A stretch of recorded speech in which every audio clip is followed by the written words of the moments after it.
A replica of the triumphal arch from Palmyra, Syria. We've been talking about this off and on since April.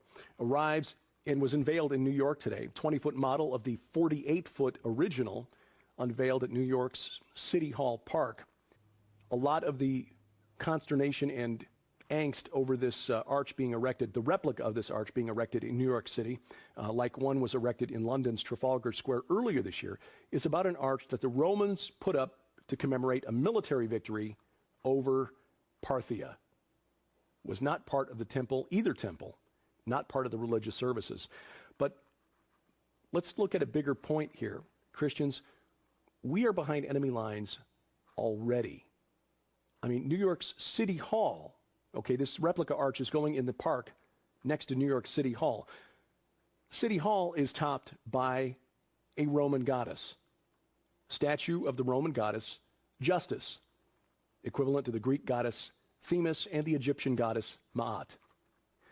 Texas, topped by Lady Liberty. Here in Missouri, our Capitol Dome in Jefferson City, topped by a statue of Ceres, the Roman goddess of grain. In fact, all across the United States, we have government buildings that are inspired by pagan religious architecture or topped by religious statues, pagan religious statues and sculptures.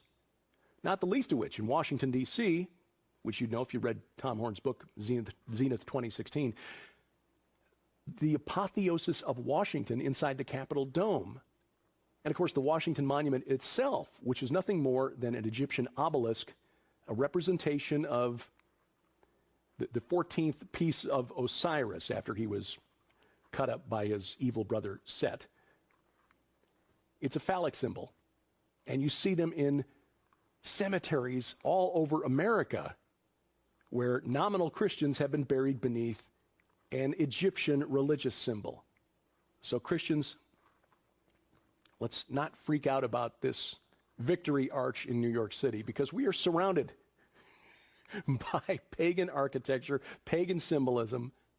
The days of the week are named for pagan gods. So when something like this, a story like this comes out, just take a deep breath and remember, as the legendary Marine Corps General Chesty Puller is supposed to have said, we're surrounded. That simplifies our problem.